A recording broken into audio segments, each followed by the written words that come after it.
Claro. Bueno, pues vamos a empezar el podcast de Tertulia de Literatura.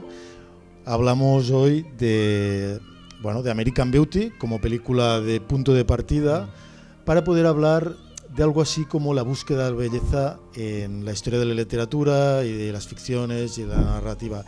En este sentido podríamos hablar de cualquier cosa, porque al final la literatura, la poesía es buscar la belleza. Pero en esta película concretamente a veces hay diferentes miradas, ¿no? Con múltiples personajes, y hablaremos también de esta cosita, no sé si os suena, pero aparece en la película en una de las metáforas, podríamos decir más bellas, pero ya quizás se ha convertido en un cliché y se ha convertido en algo hortera, que es la bolsa de basura que da vueltas. O de la compra, sí. De la compra que luego se convierte en la basura, ¿no? Claro, en las vidas diferentes de los objetos, que en este caso es un objeto ordinario que de repente la mirada de este chico pues lo convierte en bello.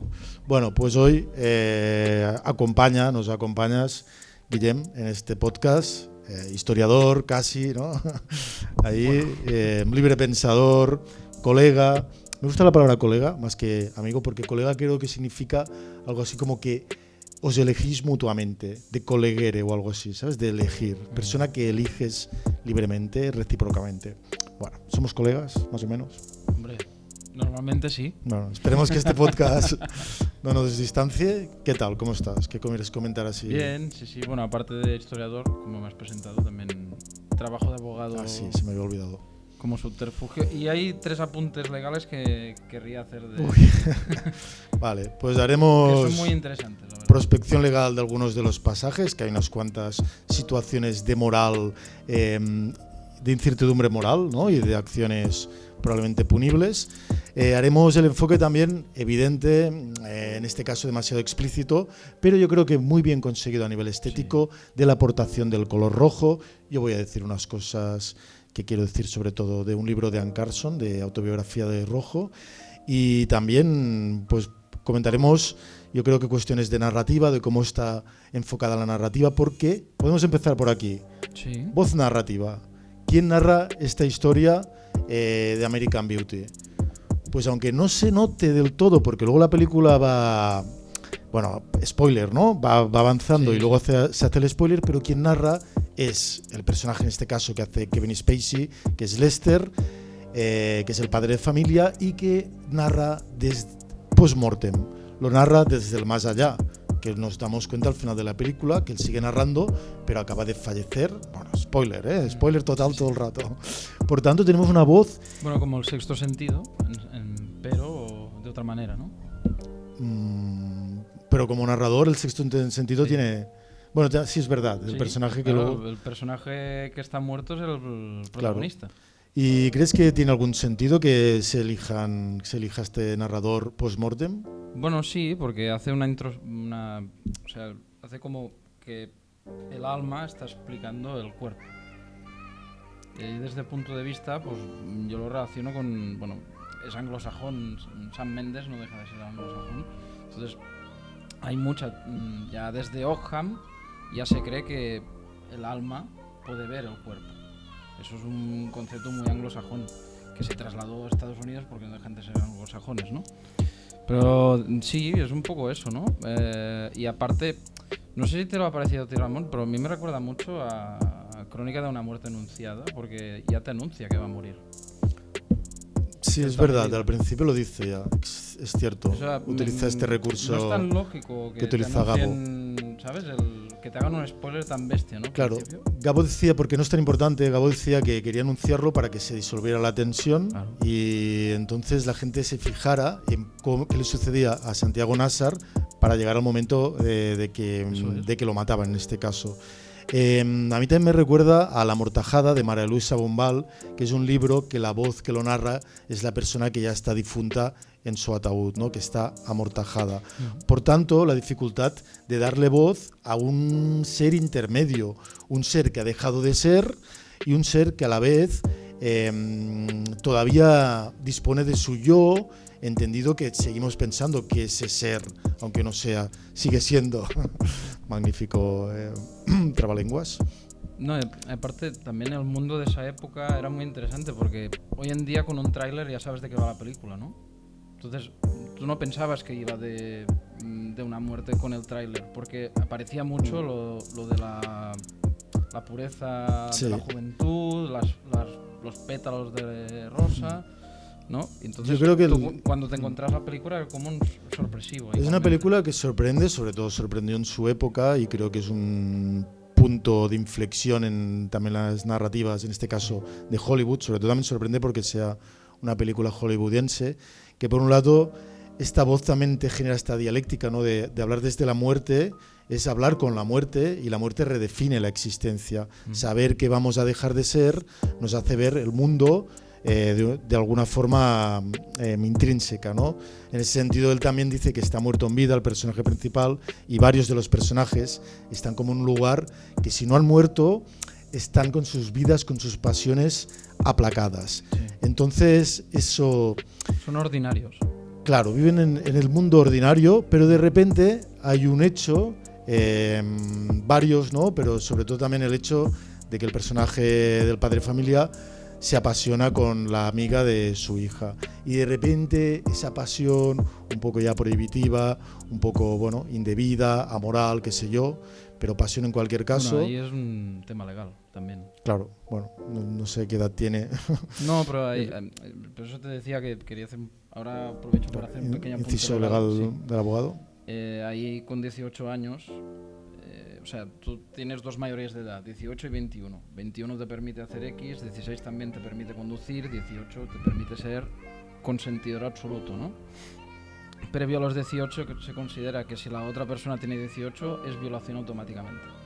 Vale. O sea, pues ya sería muy grave el tema, ¿no? O sea, ya pasaríamos a otro plano. La cuestión es que más allá de los planos legales... No obstante, pero o sea, parece que va por ahí, pero no va por ahí al final, ¿sabes? O sea, a mí lo que me gusta de esto es que te parece Lolita, ¿no? Un señor mayor, con poder, ¿no? Que es una de las narrativas con las que está dialogando. No obstante, también. al final no acaba así. O sea, pero tiene el punto de partida en ese momento de Lolita, ¿no? De la persona pues más juvenil que embelesa a la persona de otra edad madura, pero también aparecen las crisis de identidad tanto de las personas maduras, que serían pues Lester, la esposa, que ahora no recuerdo el nombre, Caroline, ¿no?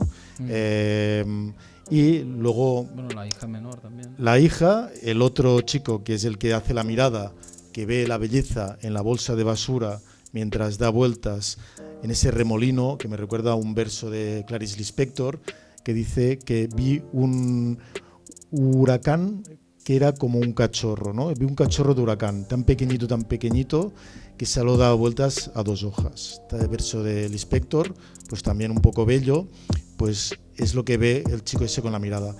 Entonces yo lo que sí que vería que a pesar de que parte de este narrador es una película también muy coral, diferentes voces y diferentes traumas o crisis de identidad o búsqueda de la pasión para subvertir sus ordinarias vidas que hemos dicho, ¿no? Búsqueda cada uno de la belleza. Y no sé, si quieres también tocar alguno de los personajes, pero luego también tenemos el personaje del coronel, que es un personaje que por fin, yo vengo buscando subtexto homoerótico en todas las películas, a veces indebidamente porque a lo mejor no lo hay y está muy rebuscado, bueno, pero en esta película militares siempre hay un poco de eso ya. Claro, pero en esta película, en este momento de la historia, cuando la trajeron, ¿no? De repente sí que era bastante novedoso el subtexto homoerótico. No, pero me gusta cómo trata a los vecinos también. O sea, los que ya realmente han salido del armario y el que no ha salido del armario. O sea, hace muy bien la diferenciación entre...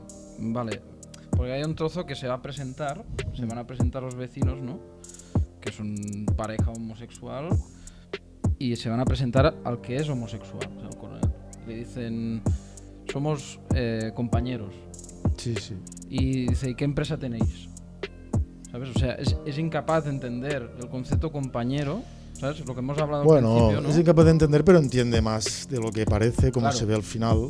Pero, bueno, su cerebro militarizado le bloquea ese pensamiento que realmente es el suyo, ¿sabes? El doble pensar ese. En este caso yo y creo, a cabo, ¿no? disculpa que te discuta, pero yo creo que no le bloquea, sino que está intentando disimular todo su aparataje de apariencias que le está llevando a vivir una vida indebida, o sea, indebida, inveraz, porque él tiene unos sentimientos que luego los destapa en una escena que me parece magnífica, que es esa fragilidad cuando todo mojado por la lluvia, de repente le da el beso, destapa su deseo homosexual y el otro le rechaza y de repente él se queda absolutamente frágil, que después se vengará de forma indebida también, porque mata a la otra persona de un tiro en la cabeza, pero yo creo que también indebidamente nos da más pena que odio que haga ese asesinato, ¿no? Porque el otro muere feliz y el otro lo hemos visto tan frágil en su masculinidad exacerbada, destruida porque realmente ocultaba esa pasión, que más allá de que en este caso sea efectivamente homoerótica, todos están con sus pasiones a flor de piel, pero incapaces de llevarlas a cabo. Yo creo que ahí es donde aparece también el título American Beauty, que refiere a una flor, ¿no? Sí, es la flor que está cultivando Caroline en la verja de su casa, ¿no? Es una flor artificial creada en Francia y que los americanos le cambiaron el nombre por un tema comercial. Es un poco... También se ríe un poco de la sociedad de consumo, ¿no? También va tocando muchos temas muy interesantes, ¿no? También me gusta cómo trata el mundo de la oficina, que me recordó... Tuve un flash cuando la volví a ver con el Club de la Lucha. O sea, me pareció igual la oficina de American Beauty donde trabaja Lester, o sea, aburrida, con un teléfono... sin ningún interés, con números ahí y tal, y con un trabajo intrínseco absolutamente, y que él rompe las reglas. Pues en este caso, claro, bueno, en el Club de la Lucha acaba muriendo de una manera un poco más poética que... Bueno, esta también es poética, ¿no? Porque es muy poética feliz, la muerte. ¿No? Muere feliz, con una sonrisa, claro. Que el otro, el chico joven, lo mira como dice, viendo la belleza también ahí de esa muerte con una sonrisa de felicidad. Pero no lo graba. Y bueno, tiene ese detalle. Pero luego también yo pienso que crea como un cuadro de Pollock, porque el chorro de sangre contra la pared de repente genera un Pollock, ¿no? Un cuadro de pictórico abstracto. ¿Qué habías dicho antes? ¿Qué querías decir de esto? ¿De qué? ¿De la oficina? Sí, la oficina, exacto. A mí esto me recuerda también lo que has dicho, lo que decíamos, ¿no? De esta belleza ordinaria o mundo ordinario del que se parte, que es el viaje de la heroicidad. Esta típica narrativa de la épica, pero también un poco de la tragedia. Es como una tragedia clásica, de la Grecia clásica, pero con algunas de las etapas de la épica, en el sentido de que el personaje sale de su mundo ordinario, en este caso cada uno a través de sus pasiones, y a veces a través de la agnórisis, el reconocimiento, como por ejemplo que el coronel pues es gay, entonces de repente hay un pecado de ibris que a lo mejor ha cometido, por este caso por ejemplo Lester, y tiene la amartía, que son estas palabras griegas como amartía, que significa que tendrá pues esa tragedia, ¿no? Sí. El destino le será ciego y al final acaba muriendo, en este caso muriendo feliz, pero sí que al menos ha intentado, que es lo que dice post-mortem, ha intentado ser libre. A mí me gusta el motivo por el cual es feliz. ¿Cuál? O sea, si te fijas, él es feliz porque vuelve a ver una fotografía de su mujer y su hija y dice, vale, ya he salido del redil pero quiero volver, ¿no?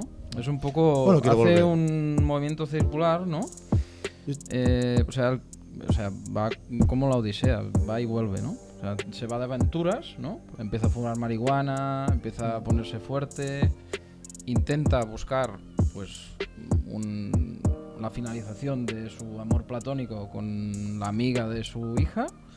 No obstante, al final decide mirar una fotografía de su familia y decidir romper con todo esto, ¿no? Y volver otra vez a lo de antes. Claro, ¿no? yo creo que entiende. Y ahí lo matan. Que ha sido feliz, siente la felicidad de que su vida valió la pena, pero yo creo que también lo que él quería es ser libre, de que esa felicidad se había convertido en unas cadenas, en algo artificial, en una flor artificial, en una American Beauty, como nos remite la simbología de esta flor, y busca su propia redención, que en este caso ha sido al menos liberarse para poder valorar y poder también apreciar la belleza de su matrimonio, ¿no? Entonces, en este sentido, pues es una película que por una parte busca liberar a los personajes, pero por la otra también mantiene pues cierto estatus de lo que sería el amor tradicional. No sé, en cualquier caso, ¿cómo has visto el color rojo en esta película? Que es una de las metáforas también más importantes. Es importante de inicio a final, ¿no? Al final la sangre, todo lo que al que haya visto un poco de sangre, por casualidades de la vida, sabe que no es de ese color. O sea, tiende más al negro que no al rojo tan intenso que utiliza el director, ¿no? Y aparte también sabe uno que si te disparan en la cabeza bocajarro, no... Yo todas estas cosas no las sé, ¿sabes? De momento. Pero bueno, mejor no... Y lo de la sangre no sé, cuando me pincho la veo roja. Pero bueno... Pero puede tener en diferentes lugares diferentes... Una explosión tan cercana, o sea, no te deja... Bueno, él es el estéticamente especialista. tan bello, ¿no? Como acaba él, ¿no? Pero ¿Nos estás amenazando? No. Sigamos pero con el podcast, sí, ¿no? entonces. Él cuando tiene ensoñaciones de romper con su realidad, que es cuando está en la cama, esto nos pasa a todos, que cuando estamos en la cama pensamos en otras cosas, y nos viene a la mente nuestro ideal de lo que sería nuestra vida, pues a Lester le pasa constantemente cada vez que se va a dormir, y siempre aparece pétalos de rosa, el rojo, etcétera, ¿no? No obstante, si te fijas, los personajes no suelen ir vestidos de rojo.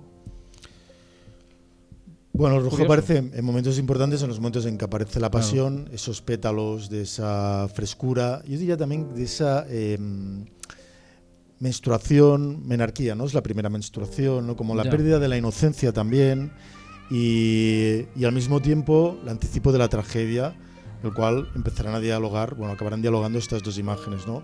La explosión de pétalos y luego la explosión de su propio cerebro entre el juego ambivalente habitual del Eros y el Thanatos. Luego también se compra un coche rojo y a mí con todo esto me ha llevado también a encontrar esto, ¿no? Autobiografía de Rojo de Anne Carson, esta poeta y ensayista, creo que es norteamericana, en el cual nos habla de varias cosas y entre ellas de que los griegos tenían epítetos y por tanto adjetivos prefijados para las cosas del mundo. Entonces, por ejemplo, la sangre, cuando la nombraban, lo leí justamente hoy mirando esto de Anne Carson, decían que era negra. Los griegos decían que era negra, sí, es que en la Grecia clásica. Bastante negra, sí. El mar era incansable, las mujeres eran de tobillos finos, ¿no? Yo qué sé, Aquiles era el de piel ligero. Entonces tenían como los adjetivos muy prefijados y por tanto tenían un anclaje, eran cerrojos del ser. Pero luego Anne Carson nos comenta que llegó este Sícoro y que él vio que lo que le nacía era buscar adjetivos nuevos, buscar nuevas metáforas y por tanto liberar estéticamente al ser de sus cadenas. Se ha liberado el bolígrafo de las cadenas de mis manos, bueno, en otra metáfora conseguida el rojo, magnífica. Tú sabes que es un color muy primitivo, o sea, es casi el primer color. Puede ser. Entonces, por esto mismo, en esta autobiografía, yo creo que hablándonos de esto también nos está hablando de que igual que un adjetivo se tiene que liberar, cada persona tiene que encontrar la verdad de su propia identidad y encontrar algo, incluso aunque sea bello, como dice la mujer, dar una apariencia de éxito te traerá éxito. Pero si hay una falsedad, si no has encontrado tu verdad, esa belleza, yo postulo, o la película quizá postula, que puede ser artificial y puede ser no del todo auténtica y por tanto puede ser más trágica que bella, o al menos quedas enclaustrado en una belleza que ni siquiera te pertenece. A mí me pasa también que de pequeño recuerdo, pero te estoy hablando de 7, 8 años, creo recordar que mi color favorito primero fue el rojo. Que mi madre me decía, ¿qué color te gusta? Te gustaban las revoluciones entonces, ¿no? No lo sé. Era como apasionado, pero yo recuerdo que al cabo de un par o dos de años empecé a notar que el rojo, empecé a sentirlo demasiado ostentoso. Y dije, el rojo es demasiado obvio que me guste porque es como el color, ¿no? Y entonces me empezó a gustar el azul. Y desde entonces siempre me ha gustado el azul, me sigue gustando. El rojo en todas las banderas del mundo está. Las revolucionarias sí. Por ejemplo, la francesa implica la sangre derramada por los revolucionarios, ¿no? Entonces, después la URSS lo extiende y dice, bueno, toda la bandera roja. Ya pasamos a ser, ¿no? Y hoy en día aún se utiliza el rojo pues como algo denostativo, ¿no? Milei, por ejemplo, últimamente lo utiliza muchas veces, ¿no? Sí. Sí. ¿Qué hace? Los rojos, los zurdos, ¿no? Ah, ¿sabes? vale. Tira Adjetiviza, por ¿no? ahí, De ¿no? epítetos. Entonces, de para rojos. los americanos también el rojo es un color de revolución que estuvo proscrito durante muchos años, durante la época Hoover, porque claro, si tú ibas de rojo era como que ibas contra Vietnam, que ibas contra lo establecido, ¿no? Entonces, por eso te decía, el rojo lo utiliza el autor en el momento más disruptivo o sea, cuando se compra un coche, cuando se compra un Firebird de los años 70 con la indemnización que le han dado por extorsionar a su jefe o al de recursos humanos, ¿no? Bueno, cuando lo matan, que es teóricamente, normalmente las escenas de muerte, ¿no? Te chocan mucho, pero esa no, porque el otro personaje que está... Es muy delicada. Claro. Y la cámara aparta la mirada Claro. tímidamente. Y entonces, bueno, sí que ves cómo lo hace, ¿no? El hombre ese, ¿no? Con los guantes y tal, pero no... Y una cosa que te iba a comentar. Sí, sí. De todos los personajes, o sea, todos los personajes lo que busca es romper, o sea, etiquetas, ¿no? O sea, coge la etiqueta X, ¿no? Donde los han ubicado. Sí, donde los han ubicado, ¿no? Y entonces les intenta mostrar que ha roto lo ordinario, o sea, ha roto la bolsa de la compra. No obstante, hay un personaje que sigue, bueno, dos personajes. La pareja homosexual sigue en el estereotipo, o sea, no se mueve de ahí. Sí, son personajes un poquito más secundarios. Es muy secundario, pero me parece curioso que... ¿Y el otro? Y el otro es la mujer del militar, que es la abnegación absoluta, la abstracción y el vivir, pero... Sí, estos personajes son un poquito más de entorno. Porque ¿qué te parece el personaje de Ángela? Que es un poco la personaje que también hace que toda la tragedia, la epopeya empiece, ¿no? En este caso también sería un poco símil o metáfora, si me permites, de Helena de Troya, que también es la que a través de la osadía de París, raptándola, pues hace que empiece toda la guerra de Troya y que tanta gente muera o tanta tragedia se desencadene. Pero Helena asume su destino. Sí, Quiero decir, o sea, Helena sigue a París. ¿Y Ángela qué te parece? Ángela no sigue su destino.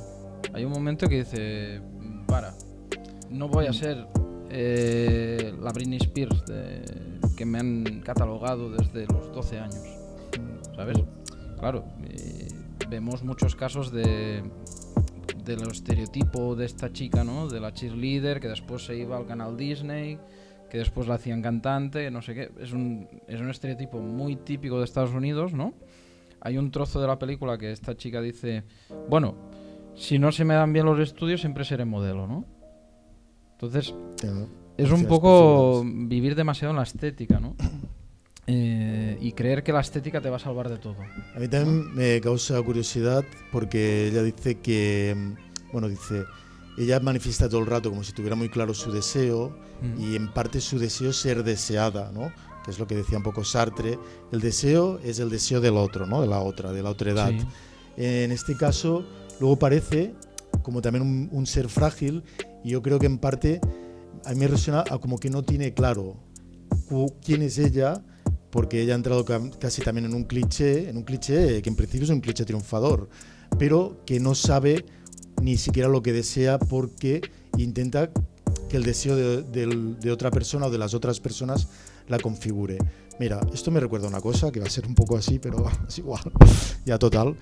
Pero a mí yo creo que me costó tener situaciones íntimas, digamos, porque yo sentía que también tenía que encajar, ¿no? En un prototipo de ser para ser deseado.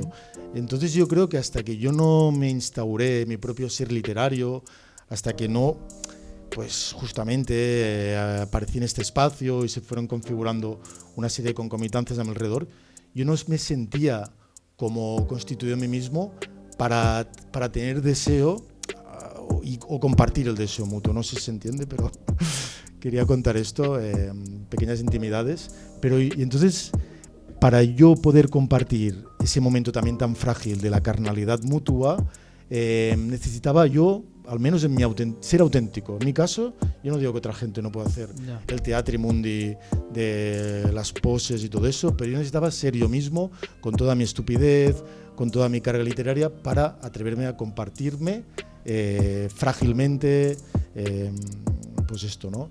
Íntimamente con otros seres. ¿No? Querías no ser ordinario en su acepción. Encontrar mi propia autenticidad. Bueno, sí, no, Ángela tiene una frase que dice, no hay nada peor que ser ordinario.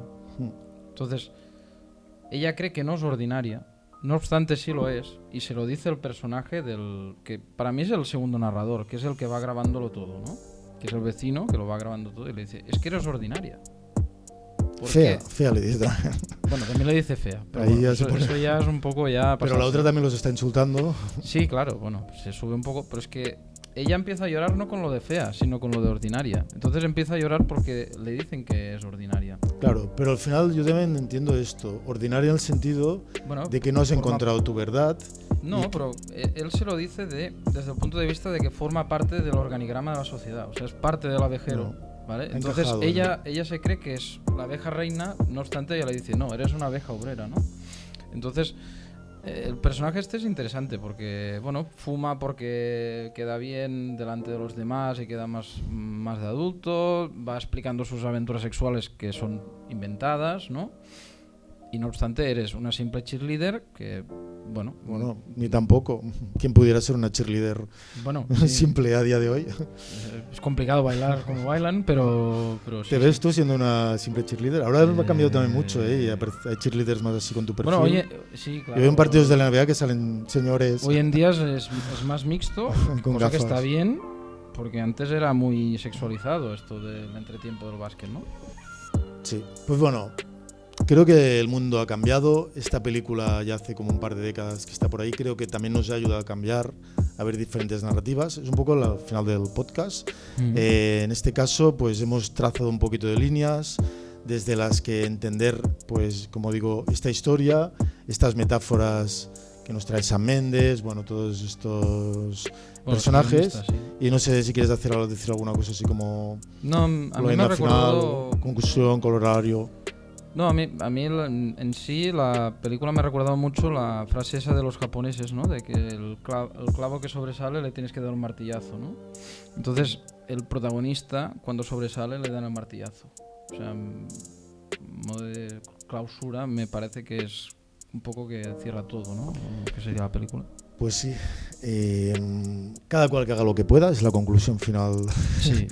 Que encontremos la belleza ahí donde cada cual también con su propia mirada la haya que encontrar, si es que puede encontrarla. Y va a ser un poco cursi, se me acaba de ocurrir, no está preparado, pero podríamos hacer un final bello, como intentando que la bolsa de la compra convertida de basura diera vueltitas mientras nos despedimos, así, con un aplauso.